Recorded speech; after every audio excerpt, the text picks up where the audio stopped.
கர்த்தர் கூட பேசினாரு, அதனால நான் உங்களை தேடி வந்தேன் அப்படின்னு சில போதகர்கள் சில இடங்கள்ல சொல்லிட்டு போய் ஒரு குறிப்பிட்ட நபருடைய வீட்டுக்கோ அல்லது ஒரு ஆஃபீஸுக்கோ அல்லது ஒரு சர்ச்சுக்கோ போய் நிற்கிறத நம்ம கேள்விப்பட முடியும், பார்க்க முடியும். இப்போ கர்த்தர் இந்த மாதிரி இந்த காலத்தில் இண்டிவிஜுவலாக யார்கிட்டயாவது பேசுகிறாரா அப்படின்னு கேட்டிங்கன்னா, அப்படி யார் கூடயும் பேச வேண்டிய அவசியம் அவருக்கு இல்லை. ஏன் பிரதர் இப்படி சொல்கிறீங்க?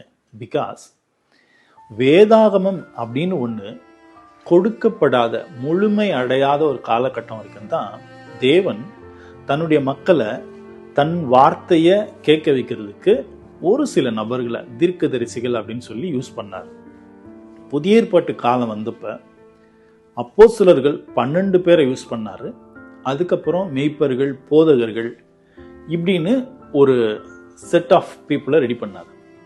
இந்த செட்டு கூட எது வரைக்கும் தான் வேல்யூடு அப்படின்னு பார்த்தீங்கன்னா, வேதாகமம் முழுமை அடைந்ததுக்கு அப்புறம் இந்த டீமுக்கு வேலை இருக்காது.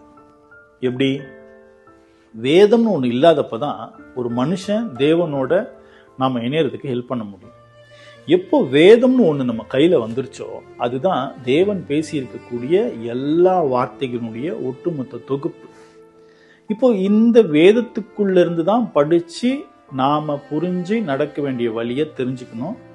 என்கிட்ட என்ன குறை இருக்கு அப்படிங்கிறத நான் உணர்ந்து அந்த வேதத்துல தேடி எடுத்து வாசிச்சு என்கிட்ட இருக்கிற குறையை நான் எப்படி சரி பண்ணி அடுத்த நிலைமைக்கு நான் எப்படி போகணும்னு சொல்லி நடக்கும். இதை விட்டுட்டு நான் பைபிளை படிக்காம யாரோ ஒரு போதகர்கிட்டயோ அல்லது தீர்க்கதரிசின்னு தன்னை சொல்லிக்கிற யாரோ ஒருத்தர்கிட்ட போய் என் தலையை கொடுத்துட்டு எனக்காக நீங்க ஜெபம் பண்ணுங்க, என்னை பத்தி கர்த்தர்கிட்ட கேட்டு சொல்லுங்க அப்படின்னா கர்த்தர் கம்முன்னு இருந்துருவாரு. இந்த போதகர் உங்க தலையில நல்லா மிளக அரைச்சு அனுப்பிடுவார். ஏன்னா நான் கொடுத்த வேதத்தை நீ வாசிக்கல, நான் கொடுத்த வேத வசனத்தை வாசிச்சு நீ உன்னை ஒப்பிட்டு கம்பேர் பண்ணி தியானம் பண்ணல, அப்புறம் எப்படி உனக்குள்ள மாற்றம் வரும் அப்படின்னு கர்த்தர் நம்ம கிட்ட தெளிவா கேட்பார். அதுக்கு தான் இயேசு கிறிஸ்து இந்த பூமி விட்டு போகிறதுக்கு முன்னாடி ஒரு வார்த்தை சொல்லிட்டு போனார், பரிசுத்த ஆவி உங்களிடத்துல வரும்.